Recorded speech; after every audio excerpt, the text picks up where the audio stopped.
Hi, everyone. Welcome to episode 2 of Deep Conversations with RMS Titanic Reflections in association with Fox Star Line. Today we have maritime artist Tony Strublic joining us. Just want to welcome everyone. Welcome, Tony. I'm also joined by our admin team members, Nigel from New Zealand and Sarah from Louisiana. Hi. Hi, everyone. Hi. I'm going to give everybody just a moment or two for the live feed to catch up, and hope everybody's having a wonderful Saturday. For Nigel, it's actually Sunday. And let's see. How's everybody doing today? Tony, you doing okay? Well, it's like 2 degrees here.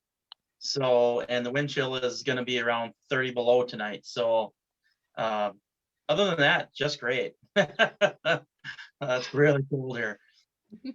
It's actually pretty cold here in Virginia too, which is odd. And we're going to get snow tonight. What's cold for you there? Let's see. It's in the 40s right now. Oh my God. Shorts weather. I think that Shorts weather. I think that's cold. But it's gonna snow tonight, so Lucky. How about I you, wish it Nigel? was snow here. It's a beautiful Sunday, sunny day in New Zealand. and Clear Sarah, blue Louisiana is skies. pretty warm. It's pretty warm there in Louisiana, right? Oh, it's always warm here. We have maybe like 2 days of winter and then the rest is just straight summer. It gets old after a while, but I guess we're just used to it. I'm definitely a warm weather girl. I wish it was like 70 degrees every day. We've had snow like for the past 2 weekends in a row. I'm just done with it. I'm like, okay. Okay, like I said, we are pleased to be joined today by maritime artist Tony Strublic. He is no stranger to the Titanic community. He does beautiful, beautiful works of art, not just of Titanic and her sister ships, but of many other beautiful ships and steamers. I'm sure you've seen his artwork all over Facebook. I know I promote it a lot. I think it's just absolutely beautiful. Thank you. You're welcome. Thank you for sharing it with us, Tony. Can you tell us how you became interested in maritime artwork, or how you found out that, hey, I can do this? This is amazing.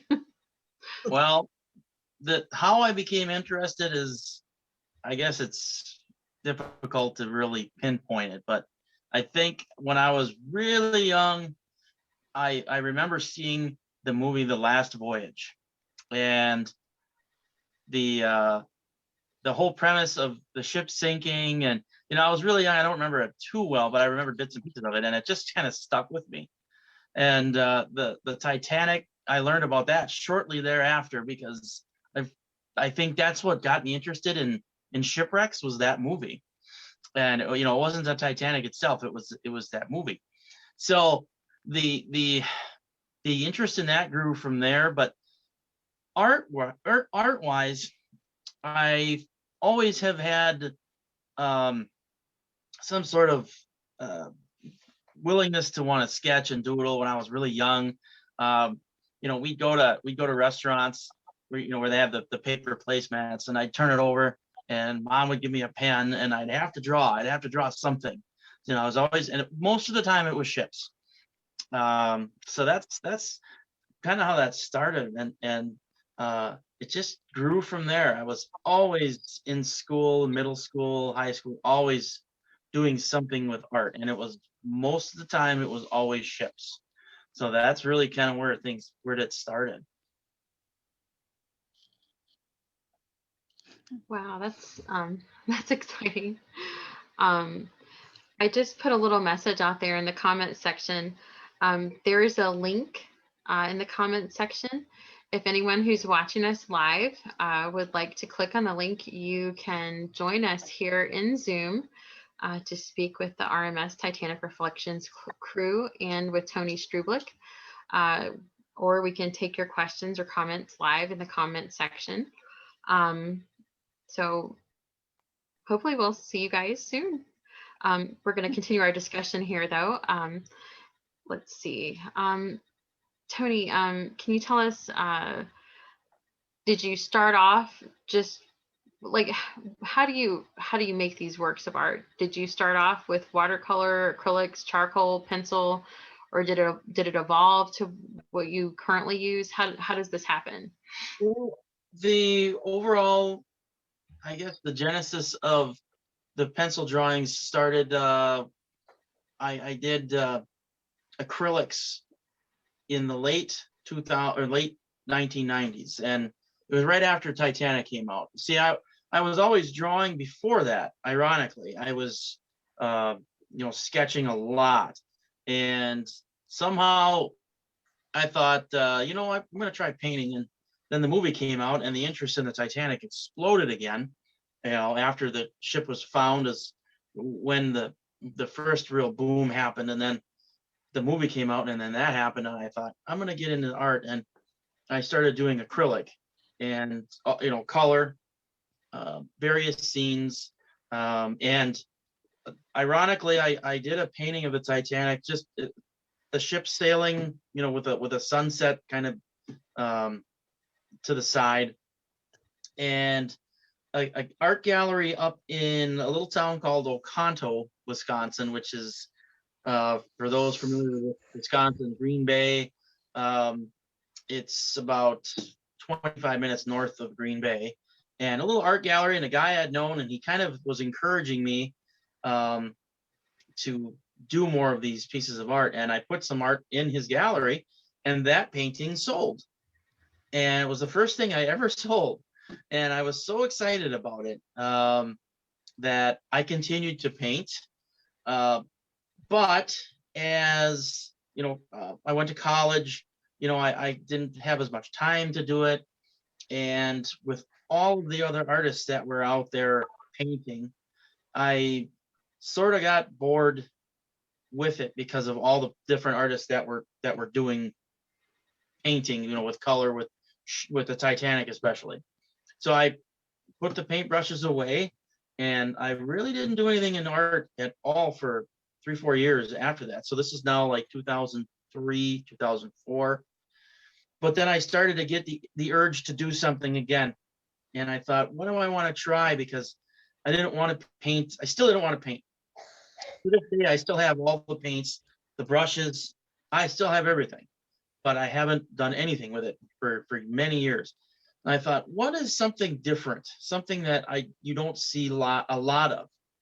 And I went back to the drawing thing. I thought, this is something you don't really see a lot of.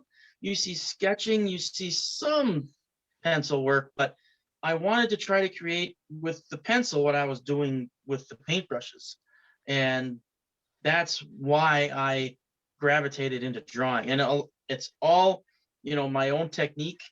I'm self-taught. I've taken no classes of any kind, any college courses, anything to help learn how to do this. I've just trial and error over and over and over again.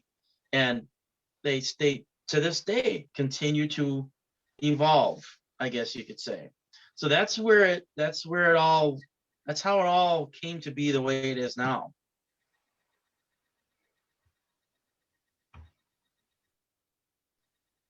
Okay. So we've got a few people watching right now, just trying to keep up with all that. So can you tell us, what exactly do you use right now? I heard you talk about it before. It's kind of a complicated process, isn't it? Well, I use artist pencils, graphite artist pencils, and the brand I like to use is Kimberly, and it's the General Pencil Company. And I've tried a few other brands, but for me, these are the most durable that I found. But I also use graphite powder. It's really, really super, super fine. And when you look at the sky in my artwork, if you look at the sky and you look at the water, the the base is actually all shaded in with that graphite. So what I use an artist chamois and just, dab a little bit of that on there, and then I shade those areas in, and then I create the clouds, the water, from that. So that part of it as well, that goes with it. The chips themselves, that's all done with the pencils. A lot of erasers. I use a lot of erasers, and actually, ironically, I use the end cap erasers. A lot of the, all of my pencils that I use have these on here, and I go through tons and tons of these little erasers. But that's where the erasers come into play, is with the water, creating the clouds, creating the waves, highlighting waves. So these little guys come in real handy too. So the other tools I really like to use a lot are blending stubs, or blending pencils, people call them sometimes. They're paper, they're rolled paper, and there's different thicknesses. There's the wider ones like this. There's really tiny, fine, thin ones. So there's tons of different sizes. Really large ones. So depending on the area you need to shade, and those are used for shading, that's what I'll use too. Obviously, a good architect ruler, a rolling ruler, that's what I use for when I'm doing like stanchions on a promenade deck. I'll use the back of one of these. I'll use these eraser, and I'll mark it and go and mark it and go and mark it, and just go all the way down like that. So a good quality architect ruler like that. And then really $1 for a basic clear ruler. That's pretty much the tools that I use to create these. So, and then what I draw on is illustration board. It's not paper. It's like what comic artists use to do their comic strips. The type I use, it's called Bristol plate. It's a little bit smoother. That's how I can really get really smooth sky behind my ships, and the water. You get real smooth. It's not grainy.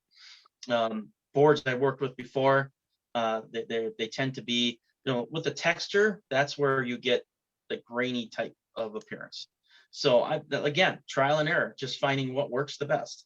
So, and there's other little tools, little things that I'll come across and go, oh, I'm going to try this. And, so again, like the artwork itself, the process evolves. So it's never really the same, I think, with every piece. That's kind of what makes this unique, is it's always different.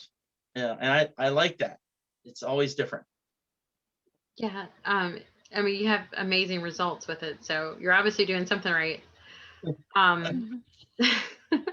We don't just see Titanic and Olympic and Britannic from you. We see lots of other ships. The Leviathan. I've seen numerous other ships. What really is your favorite ship to draw, and what kind of sparked your interest for other ships, really, other than Titanic and her sister ships?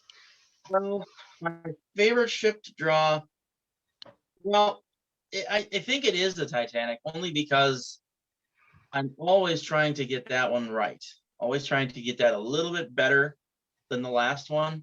So I think that, and the Titanic, I've drawn it so often that many times I find myself looking at research material less and less, because I remember what something looks like in a certain spot, so it's all memory. When I started with the drawings, though, like we talk about other ships that I like to draw. Now, I'm in the Great Lakes region, and obviously Great Lakes freighters are a huge part of the commerce in this part of the world. So iron ore freighters loading up in Duluth and Superior, Duluth, Minnesota, Superior, Wisconsin, sailing up and across Lake Superior down through the Sioux Locks and Sault Ste. Marie.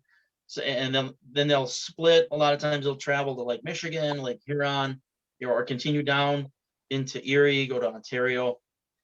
So those freighters, are a big part of what I do. It used to be almost exclusively Great Lakes freighters is what I was doing when I started this. But now the ocean liners have become, I would say, on the equal, maybe a little more. With the more exposure that I've gotten, I think more people are looking for more stuff like that. Ocean liners is a worldwide phenomenon. People know it. Great Lakes ships are more generalized to the area I live. So people will know the Edmund Fitzgerald though, because not only because of the song by Gordon Lightfoot, but it was a freighter that sank in Lake Superior in 1975, and it's a worldwide known because of that song. So if you've ever heard that song, and I would assume most of you have, that that's kind of given worldwide attention to the Great Lakes region. There have been other shipwrecks, many thousands of shipwrecks in the Great Lakes, but that one really sparked the worldwide interest, and that's where I was focused on.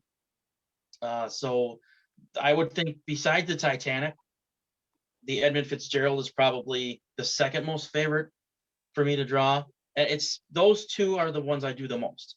So I'm always striving to, be more. I don't want to say perfect because it never will be. I don't think. But I always try to make those as good as I can. So those two ships I think are probably the most favorite for me to do. All right. Now, let's see. I know that we have a question coming in, and it's kind of like along the lines of that question. Let's see. So from the live feed, our friend Samuel Hannah would like to know what part of the ship, I'm assuming Titanic, would be your favorite to draw and why? That's really a very good question. I've never had that type of a question before. It's a unique question. I've never thought of that before. I have to actually look at. I have a couple of prints here which I'll share, but I'm trying to think. I'm going to look at them now, and I think probably my favorite part of the ship for me to draw is probably the funnels, because with a ship like the Titanic or anything that's two funnels or more, when I work on a piece of artwork, I work on a certain area and complete a certain area at one time. So if I do the funnels, I do all of them. I don't do one and come back later and do the others, because like I was saying with the evolution of my drawings, when I come back to a drawing, I may have a different mood or way I hold the pencil. I mean, so I want to make sure that everything's the same. So I would think the funnels probably, because that's where I see the ship for the first time. When it's laid out on the board, when it's sketched out on the board, I don't really have a really good grasp of what it's going to look like now when it's going to be finished. I have the layouts there, but the smokestacks, once those go in, I really think that's where I first start to see the ship. So that's got to be my favorite part. The other part might be like a promenade deck, maybe. That could be something that I enjoy too, because trying to match all those little windows up, and those stanchions up, that's important, because I'll be looking at a book here, or I'll be looking on my computer here, and I'm studying back and forth in different pictures, and I got that ruler out, and I've got that eraser out, and so I think I like that part too. I think that's really challenging. So that's a great question. I never ever would have thought about that before. So thank you. All right. Thank you so much for that question, Samuel. Let's see. Tony, you have a really cool style that's all your own. As you were starting out, though, were you inspired by any other artists or certain works of art? Well, obviously, it's got to be Ken Marshall. I've never had the fortune of meeting him. I hope to someday. But he's, and again, where, what he does with paint, I am trying to emulate with pencil. And, obviously as an artist, we're sometimes we're our own worst or best critics. But, when I look at his artwork and I look at mine, in my eyes, I have a long way to go. But I am inspired by, as far as artists go, I definitely it's Ken Marshall, because well, and because of what he's done for our knowledge of the Titanic, not just the paintings that he does, but by going to the wreck and really learning firsthand what's there, what's down there, and then being able for him to recreate it for us. It's really special. And I really enjoy drawing with trying to get to that level someday, I hope. So it's got to be Ken Marshall as far as that goes. If anybody else has inspired me, I would have to say it's my parents. They actually, they gave me the kick in the rear, so to speak. I started showing them some of these drawings when, like 2007, 2008, and early on pieces. And they said, what are you doing? Why aren't you doing something with this?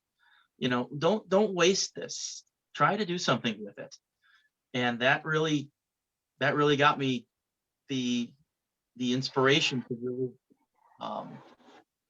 really get better at this and start to try to sell and market these things. So yeah, I would think those are probably the most inspiring. Thank you so much, Tony. That's wonderful, and I love how you included your parents with that. That's wonderful. I want to welcome our other admin team member, Jorge Martinez from Chile. Oh, how are you? Nice meeting you, Tony. Nice to meet you. Jorge is also an artist. He is amazing. He does all of our graphic design stuff, our promo work and stuff like that. We appreciate him. And we appreciate him joining us. He had a pet emergency, which is why he was a little late. But anyway, all right, where were we? Let's see.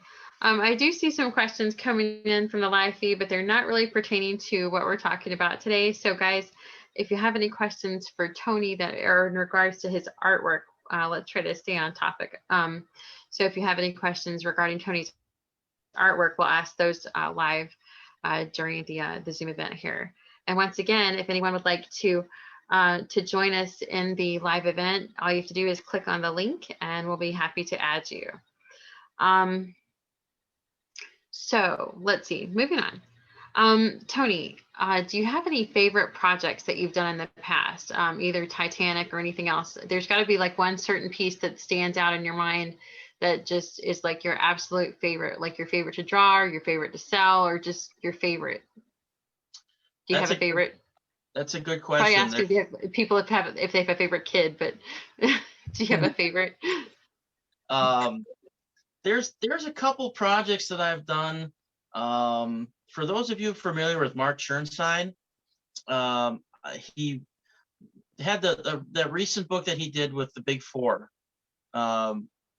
He commissioned me to draw the Baltic for him, and he ended up including it in his book, which was, for me, the first time I had seen my work in print. It was very, very exciting. And I did it. It was if I remember right, a 12 by 16 size drawing.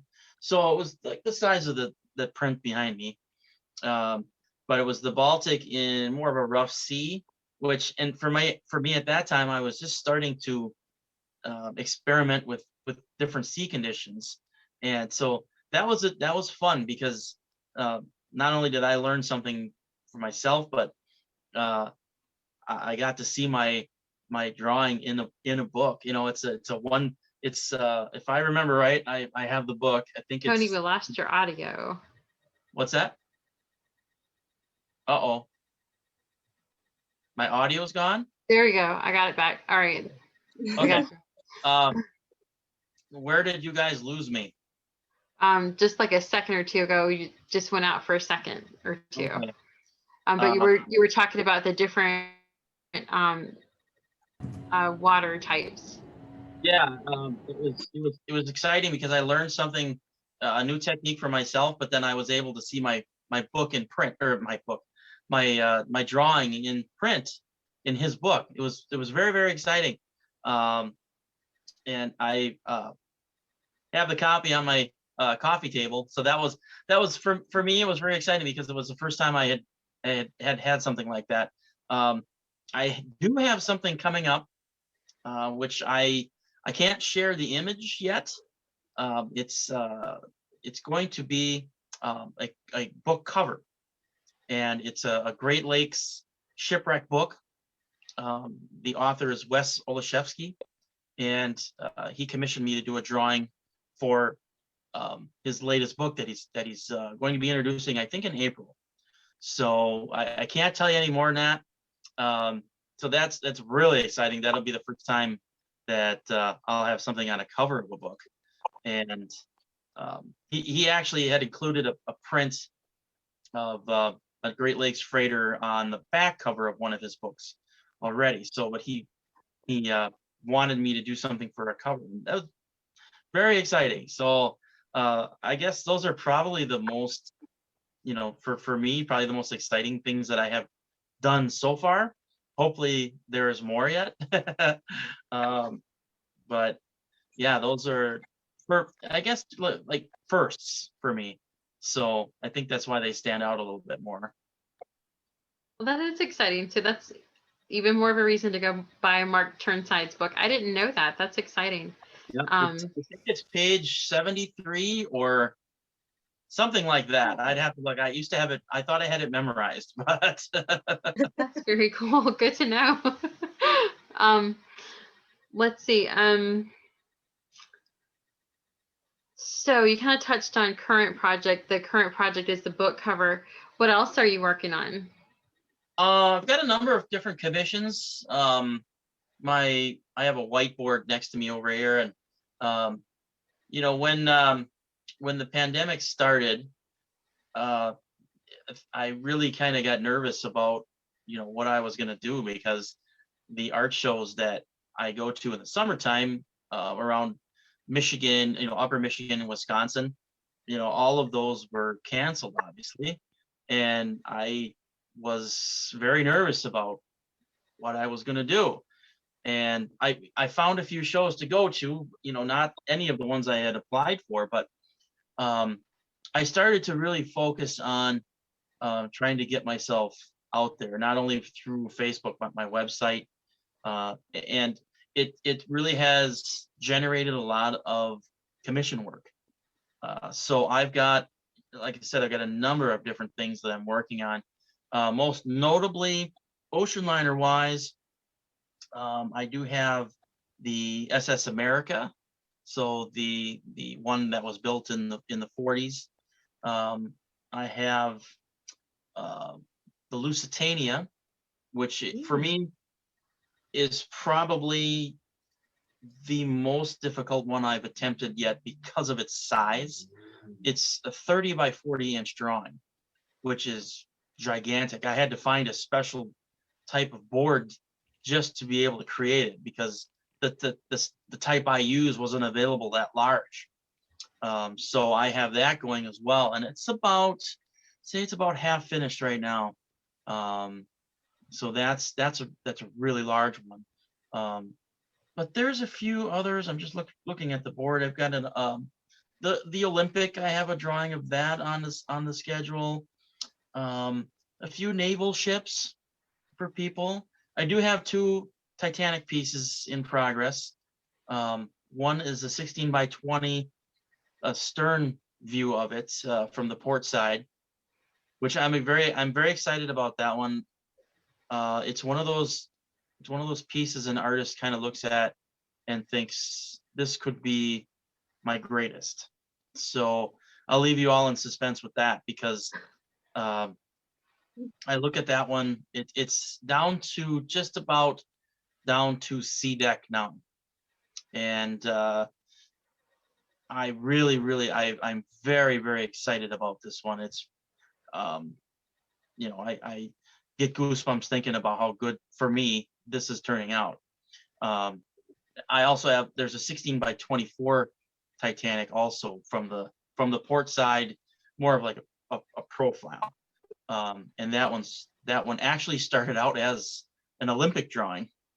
And a customer is actually getting both of these pieces, and I turned that Olympic into the Titanic because I wasn't too far along, so I was able to adjust it a little bit. But so that, there's some Great Lakes freighters that I have on the board.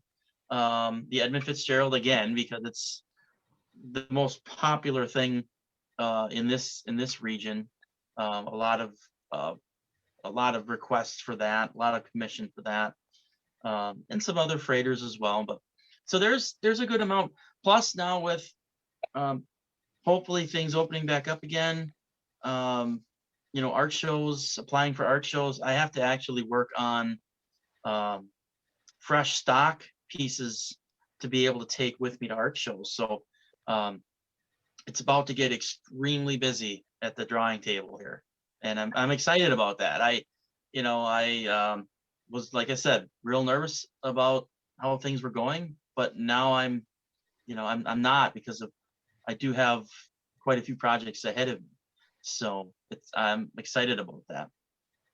Well, that's great news, Tony. That is all just wonderful to hear. We've got a few comments coming in from the live feed. Jordan Scalf says, you're one of the best artists. He says naval ships, and he likes the sound of that. Anka Schleyer from Germany, she says, hi, Tony. Awesome to see you. I enjoy your signed work I have every day. Oh, good. Glad to hear that. Yeah, I'm glad it made it to Germany. Now, Jorge has a question for you. Okay. Go, Jorge. All right. When you're about to create another piece of art, what do you use to inspire yourself? You use music as a background. You watch a TV. You look at you pretend like you look at documentary and you start drawing. What is your technique to get inspired? I think just trying to visualize what it's going to look like in my head first. I think that's what inspires me to sit down and really get started on it, because the picture I see in my head, I want to put down on that board. I really think that's what inspires me to create what I'm doing. Yeah, I do listen to music when I'm working on my artwork, and it's all various things, movie soundtracks, or I've got Irish laments and things like that. Kind of depends on what I'm working on. If it's ocean liners, you kind of have that Irish, you have that the flute, and you have have a Scottish bagpipe, and you have all that kind of a mindset when we're working on that. Great Lakes stuff, that's kind of a mixture of different things that I listen to. Okay. But no, that's a good question. What do I use to kind of get started with it? I would think that really comes down to what I see in here, I want to put on here. So it's like the transfer, your mind picture to the paper. Yep. Okay. I'm pretty familiar with. Question. Yeah, thank you. Thank you, Tony. Jordan Scalf, from the live feed, he said, do you have any submarine drawings? That is one thing I haven't done anything of yet. I haven't done any submarines.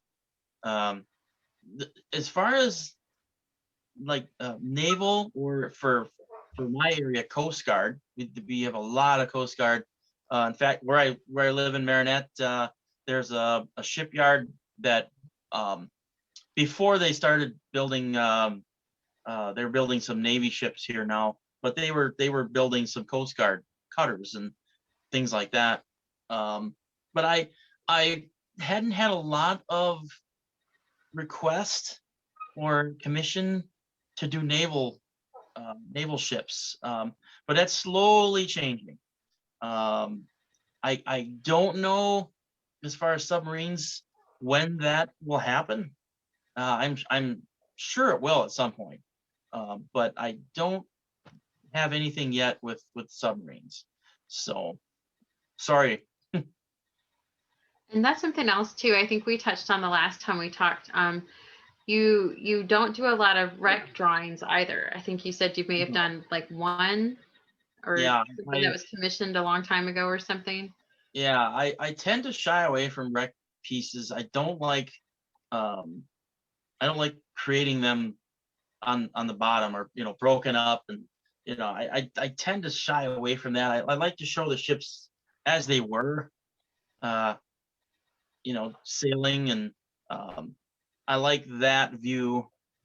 And don't get me wrong, I have many shipwreck books with pictures of shipwrecks, and I'm interested in it and I'm fascinated by it, but it's not something that really something I want to get into. And I do have a few. I did the Andrea Doria. For those of you that know John Chatterton, the diver John Chatterton, I did a commission for him of a kind of a fictionalized view of the ship. I shouldn't say fictionalized, but what it may have looked like in the early 80s. So before the huge corrosion has taken over. So I did that for him. And I did another drawing of a ship breaking in half on Lake Huron. It's called the Daniel J. Morrell, a Great Lakes ship that sank in a storm in 1966. The crew of 29, one survived. And but this gentleman had dove this wreck. It's in two pieces on the bottom of Lake Huron. Interesting enough, the bow and stern are 5 miles apart, because when the ship split in half, the bow section sank immediately, but the stern half of the ship remained afloat and under power and sailed for around 5 miles before it went down. So he has been to both pieces of the ship, and he wanted a drawing of the ship splitting. So at that very moment where the ship was breaking. So that's the only other one I've done of a ship either in distress or wrecked. So yeah, I just like to show them as they once were. Thank you, Tony. I know that's just a personal preference, and you do a beautiful job, honestly. Thank you. I know I like my picture. I have one of your prints that I ordered a while back. Absolutely love it. I'm glad you like it. You're kind enough to sign it for me. It's one of my absolute favorites in my collection. Oh, great. I'm very happy to hear that. Thank you. That means a lot. Absolutely love it. So you mentioned you do a lot of commission work, and then you go to a lot of conventions or like art fairs and stuff like that. I ordered mine from you directly. How can people contact you through your Facebook group if they would like to order a print of something? Or I know you do auctions from time to time. I know Sarah's fiance Kipfer, he has quite a few of your pieces. Yep. Quite a few. he can't get enough. I wish Kipfer could be with us today. He's part of the admin team as well, but he's working. Hi, Kipfer. I don't know where he was today. Yeah. But what's the best way to go about getting one of your prints or one of the originals if they were interested in getting one? Okay. Well, you can definitely contact me right through Facebook. I do have a website, and you can order any of the pieces of artwork that I've done from the website. It's probably, in order for, if you want to see everything, that will be the place to go, because there's over 300 and I think 350 different images I have available for sale on that website. And they're broken down into collections. So like Great Lakes ships and ocean liners, like that. My website is www.strublicmaritimedrawings.com. So you can order anything off the website. You can also contact me directly if there's, if you have any questions, or if you'd like to inquire about an original or a commission piece. Again, I do commissions, and that process is fairly simple. It's based on, I base it on the square inch. So for those that are interested in looking at a commission, we figure out the size you're looking at. We multiply it by the number, and there's your cost. So it can be adjusted a little bit, possibly if there's a little more detail, but generally that's how I figure out what it'll cost. And another thing about commissions, you do not need to pay the entire amount up front either. I know that's a concern sometimes for folks, but all I ask is a deposit, and usually right now with the amount I have on the board, it's about 4, maybe 5 months. I know a couple people are anxiously waiting for their commission, so there is a good deal of time involved now with a commission. So, but you can either contact me through that website, or again, contact me right through Facebook. So those are the two ways that you can very easily order. And shipping for an unframed artwork, shipping costs, it's either a domestic or an international charge. So it's very easy. And framed artwork is a little more, only because that's now we're talking glass. We have glass in there, and a frame and everything to keep it safe. It's very well packaged, and so the cost is a little bit higher. And I always ship UPS. So, but those are the ways that people are interested in acquiring something. Or if you don't see something that I have on the website, sometimes images fall through the cracks, because there are so many, and I may be missing something. So inquire. If you don't see it, just ask. I know mine arrived very quickly, and shipping cost was very minimal. I mean, again, Tony and I are both in the U.S., but I just absolutely love it. I mean, I'm glad, guys. The only reason it ever took ours to get here so soon is because Kipper kept participating in more auctions, and he's just like, well, I'll just add it here and I'll just add it there, and I'm like, Kipper, you need to stop. No, I know we love it. We have them displayed all over our bedroom, but sometimes it's kind of like, dude, you need to stop. We're running out of room. No, you just need to now what you need to do is rotate your pictures around, so now you can put them up. That's what I tell people. I always tell them that. Kipper's at work, but he commented in the live feed in big bold letters, big capital letters, "Buy Tony's work." I think he's probably like one of your biggest fans. That brings up an interesting point with the auctions. We were talking about when I was talking about what I was going to do when this whole thing went down. I actually got an idea for those of you that know White Star Memories, John White. That's where I got the idea from. And John was kind enough to, I asked him some questions about how they do their auctions. And I don't have a number of things that I do like they do, but so I do one thing. But he gave me some good ideas on what to do and how to conduct them.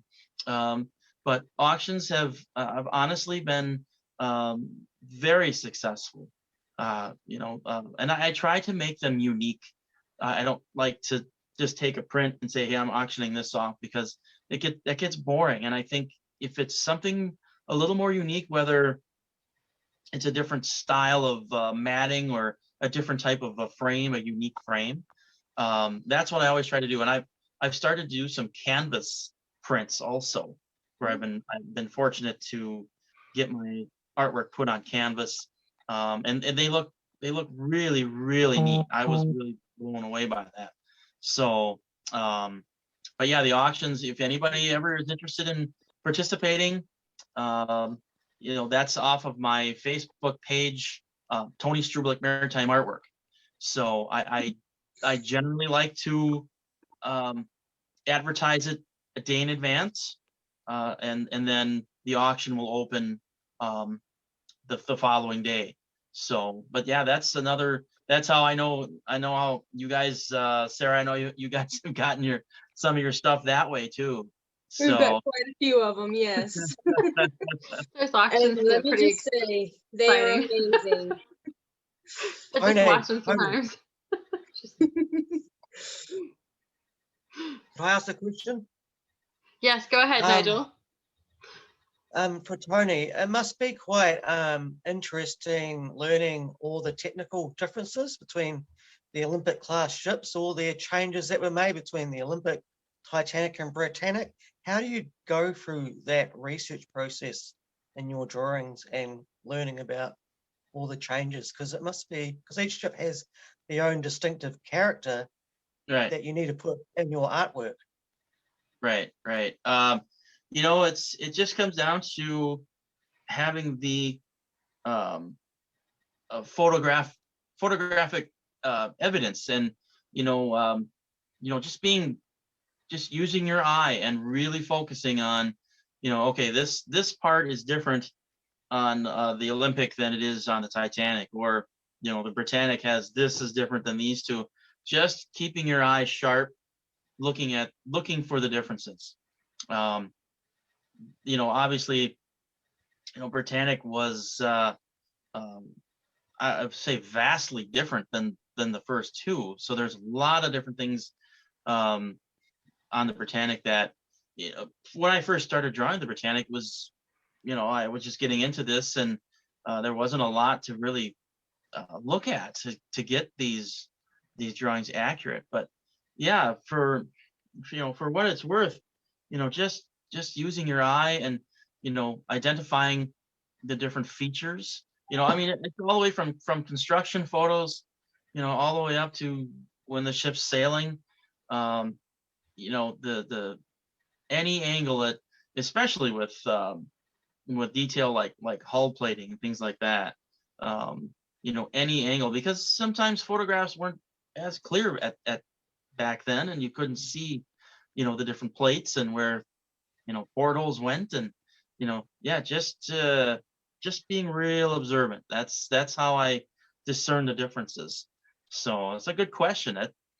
Because they were three sister ships, but they were very different. So yeah. Thank you very much. Yeah, thanks. That was a really good question, Nigel. Thank you. It was really made me think of, that's good. I don't see how you do it at all. I can't even draw a stick figure. I'm just amazed. Let's see. Do we have any more questions from the live feed? Or any of you guys? Do y'all have any more questions? Jorge, Sarah, Nigel, anybody? I know, I'm sure they take different times for certain pictures, but about how long does it take you to create a drawing and go through the whole process? That's a good question too. They, because of the complexity of some of the drawings, they really range. I don't know if I can really narrow it. I don't know if I can really nail it down to a specific time. I used to say, I would pick out, I don't really actually, what I should do is set my phone up with the stopwatch and see how long I actually work on a specific piece, and make a log and find out what it really comes to. Because I've never really, I used to guesstimate, okay, well, this drawing took this long, but I wasn't exactly sure. It's a really good idea to sit down with and make a log of how long I actually worked on something.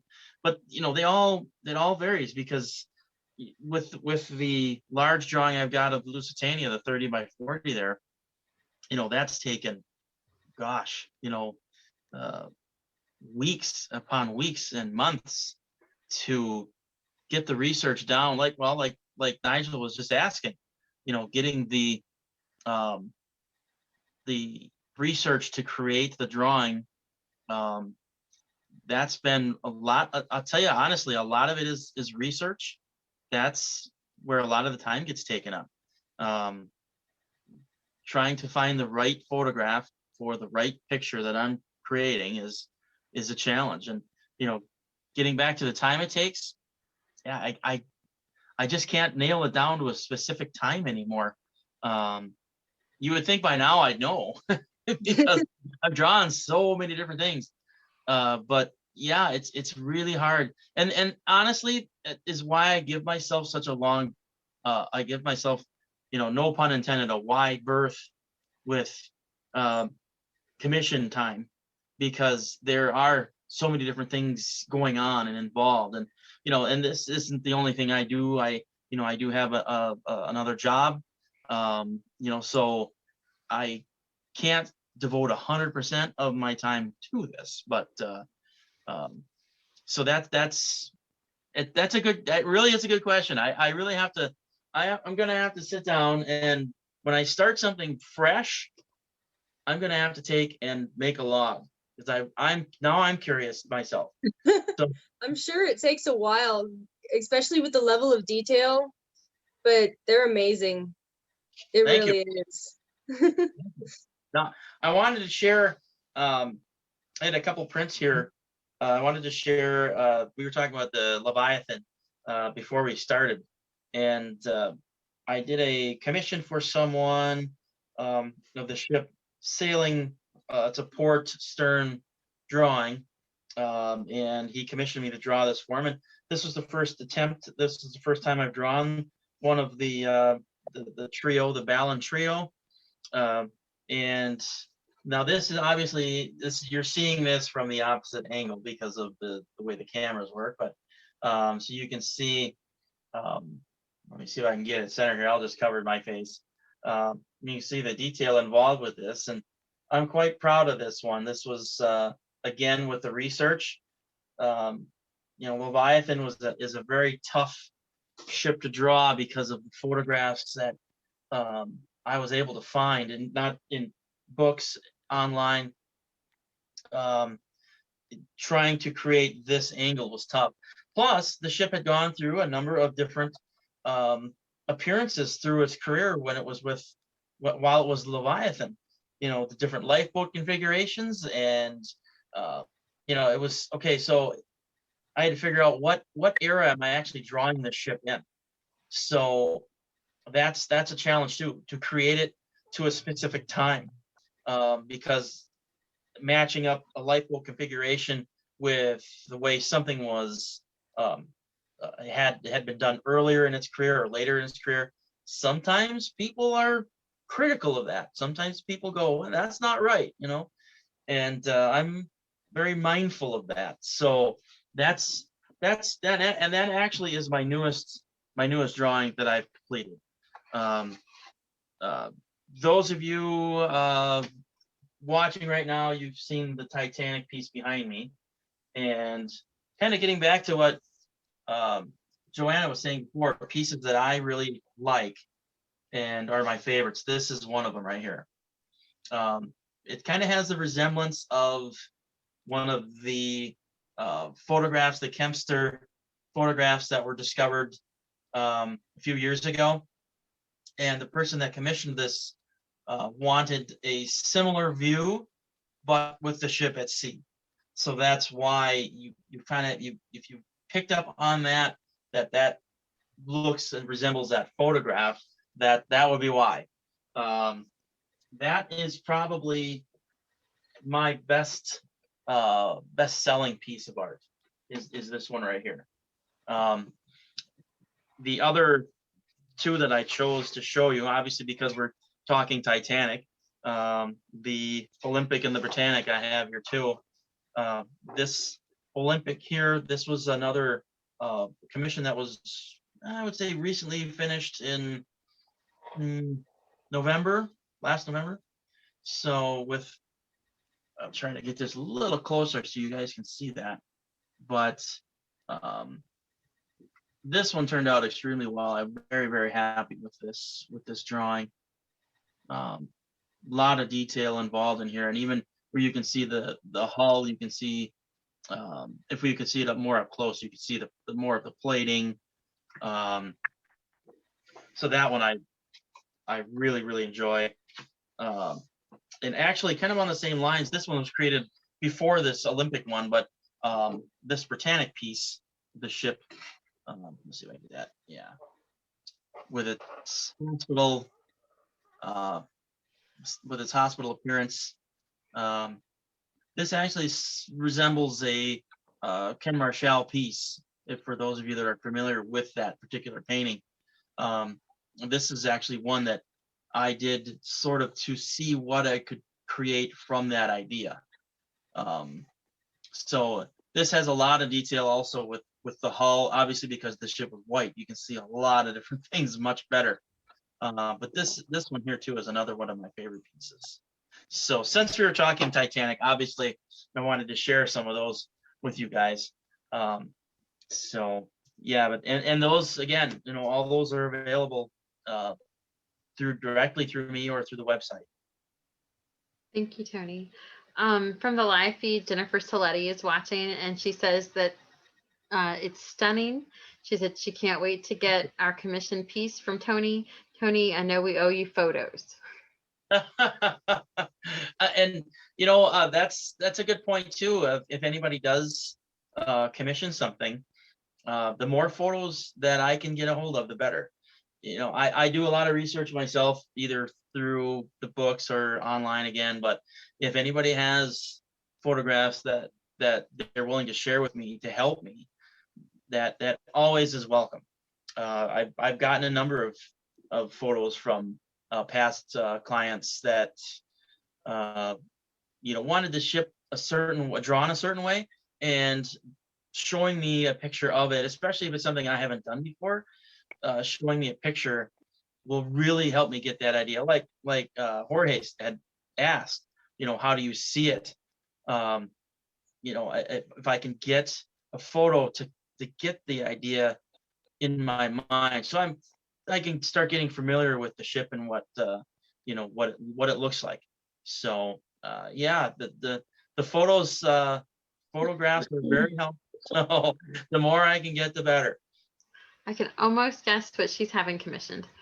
Hopefully Jen will get you on here soon to talk to you. Yay. We just need to nail down a date. So Jorge has a question. So we'll go to Jorge next. Go for it, Jorge. When you start a piece of art, do you have a specific or favorite starting point? Like, for example, you start by the hull, the sea, the ocean, the sky, I don't know. Yeah, that's a good question, because again, going back to the technique, having taught myself how to do it, I do have a certain way that the process goes. So obviously I start out with a blank board. I guess I'll give you hopefully this doesn't take too long to explain. I hope not, but Don't mind. start with a blank board in front of me. I put in a false horizon, because sometimes the horizon changes based on how I lay out the ship onto the board. So sometimes it's higher or lower depending on where the hull is. So I'll start with a horizon, and then I'll get my outline of the ship in where I want it, and the proportions of the dimensions. Really no detail at this point. I get the basic shapes in there, the funnels, the masts, superstructure. Sometimes I'll go a little bit further, especially if I'm going to be putting in a darker shading behind it for the sky. once I have the layout there, I'll use the graphite powder with the chamois, and I'll shade in the sky, create the clouds, which is done using erasers, more graphite powder. Just, when you look in the sky, the clouds are always different. So I never ever create the same, because it's always different. And anytime you look up in the sky. So the clouds go in. Following that is when I start putting the detail in the ship. And I like to start with the masts on the ship, and then the funnels, because that keeps my hand away from smudging. So if I start lower and work up, my hand will be laying in the graphite, unless I use, and I do use generally I use a piece of paper to block from touching certain parts of the drawing. But I like to work from the top on down. So the mast, the funnels, and then the superstructure of the ship, so the lifeboats, the deck houses, everything like that. And then we get down to the hull and create and the shading that goes on in there with the amount of graphite that goes in. It's very, very important, I think, for me to do that last before I put in the detail in the hull and that. So yeah, it's a very good question, because the way I've taught myself to do it is to keep my hand out of the way of certain areas. And smudging happens. It doesn't matter how much precaution you take, but smudging happens, and that's where these little erasers, it's a pencil eraser. Basically, it's the whole pencil is an eraser. And a lot of times I find myself going back in and erasing spots that are smudged and that. But overall, the way I create these is to keep my hand away from major portions that I could potentially smudge and damage. But yeah, that's really how they start, how I get started with that. That's a great question. I get that question sometimes at art shows. People say, well, how do you do this? Where do you start? Because there's so much here. It's like, where would you think about starting this drawing? So yeah, that's how I do that. Yeah, because you are drawing on black and white drawings, it must be very difficult to keep them clean until the end. It So is. I know sometimes with this technique, you mentioned it, that you use a white paper where you place your hand and you draw. Some people use a stick. They put a stick in their hand, or the hand over the stick, and they avoid to mess with the black spot. I thought about trying, like you were saying, with the stick or putting something under there. The only problem is the way I work with a pencil, it would feel different, and I don't know how that would how it would change how I would be drawing. So the angle of the pencil, my hand would be a little different of an angle, and I prefer to keep things the way I work on them. My hand is on actually, physically touching the board. But that's why I use the paper instead of that. Just so I still have that same exact feel of the way I'm working. So that none of it changes. All right, I have a question. Oh, go ahead, Jorge. Go ahead. So thank you for your answer. No, thank you. That's a great question. Yeah. All right, so I have a question. This is kind of silly. Are you left-handed or right-handed? Right-handed. Right-handed. Yep. Okay. Interesting.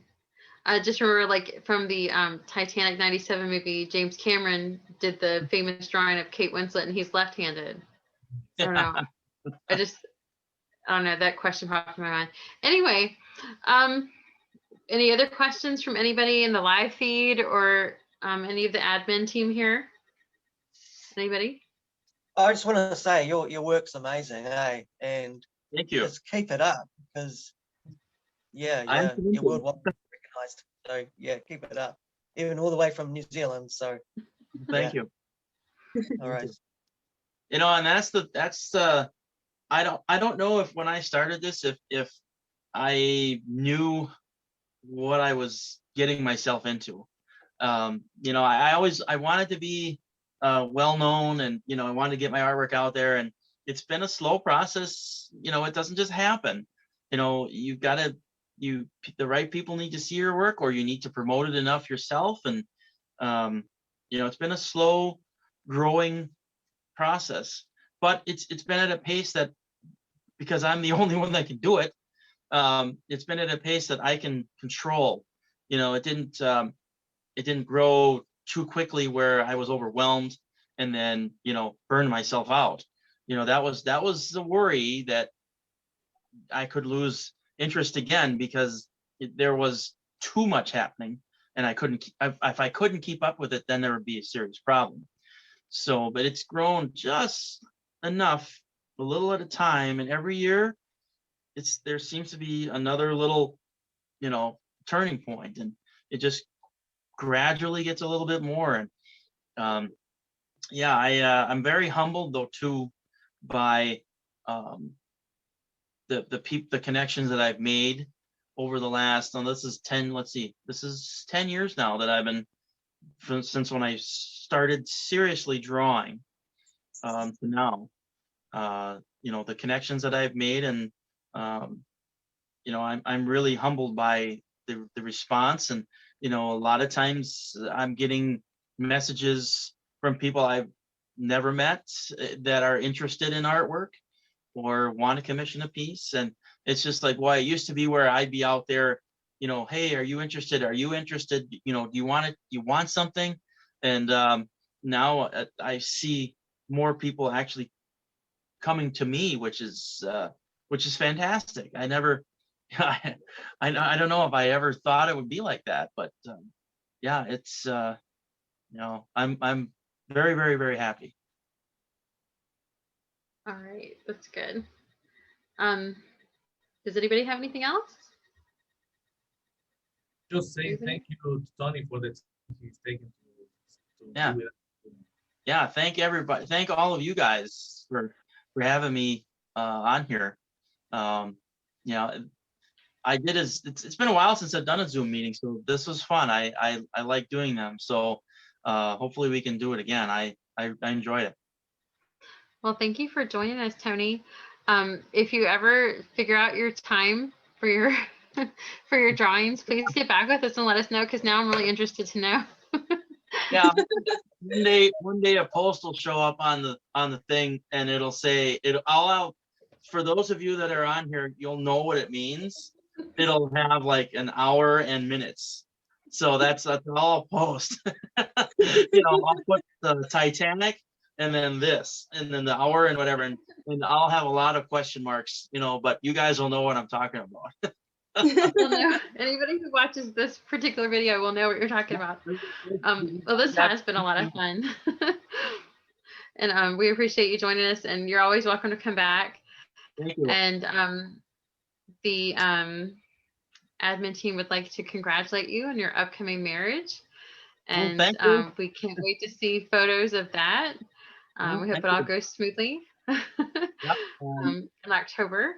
Yeah, in October. Yeah. Getting married, and I live in Marinette, Wisconsin. So it's like I was saying before, from Green Bay, I'm about 45 minutes north of there. So it's the right on the border of the Upper Peninsula of Michigan. So that'll give you a better idea of where I'm at. We're getting married locally. She's a great girl, and I'm very lucky that she puts up with me and everything that I do. So looking forward to it. It's gonna be great. So, and she's a big supporter too of my artwork. So I can't thank her enough for that too. Well, that's great. We're all very happy for you. And I just want to thank the admin team. Anytime we do one of these things, it is a real team effort. Even those who are not with us this evening, I want to thank Kipper Fox and Eric Farley. Who else am I missing? It's been a long day. But I just want to thank everybody on the admin team. RMS Titanic Reflections just couldn't function without every single one of you guys. I want to thank our group members. We're growing at a very rapid pace, I think. Keep sharing, keep inviting your friends. We're now on Instagram, Twitter, YouTube. What else? Where else are we? Is that it? We're all over the place right now. And we're slowly growing. We're listening to all of the things that everyone is suggesting. We have some big things in the works, some exciting things, and we'll be hopefully rolling those out soon. So just stay tuned, and we do have a video up on YouTube right now. Our event with Bill Sauter and David Gallo is on YouTube. Hopefully we'll have this one up on YouTube as well soon. Jorge. Hey. So I just want to, yes, sir. I just want to mention one more time for those interested, like for my website. Yes. So it's Strublic maritimedrawings.com. If I put that in the comments too, but we'll try to post that when we post it on YouTube. I'll try to put that in the description as well, Tony. Okay. I'll try to put a link to your website and to your Facebook page. Yeah, and that one's easy to find too. Tony Strublic Maritime Artwork. Yes. That's the fan page, so you can Awesome. Anybody can like that one. So yeah, thanks Great. again, guys. We really appreciate you guys talking to me and having me on. So this is fun. I like to talk about how I create these and the questions too. They're good. They're good questions that you guys have. Well, we appreciate you coming on and talking to us. We just really appreciate it. We love to talk about Titanic. We all love to talk about the things that gives us art. I think all of us have a little Titanic art here and there. Jorge likes to create art too. You can tell Nigel and Sarah and I, we all have art on our wall and everything. We're all running out of wall space. Definitely. Well, if you don't have a piece of Tony Strublic artwork on the wall, get one. get one. Definitely. Yes, definitely. Or get one or two or five. Yes. I highly recommend. Like we have. Yeah, I'd be like Sarah and Kuiper and have there must be what, five or six. Oh, Something way like more than that. more? Okay. Yeah, they can't stop. Please don't. But I think that's all we have for this evening. I need to go and feed my hungry children. But I thank you guys, all of you, so much. I thank all of you for watching from RMS Titanic Reflections. Thank you so much. Have a lovely weekend. Good night. Yeah. Good night. Thanks, everybody. Bye. Bye. Bye.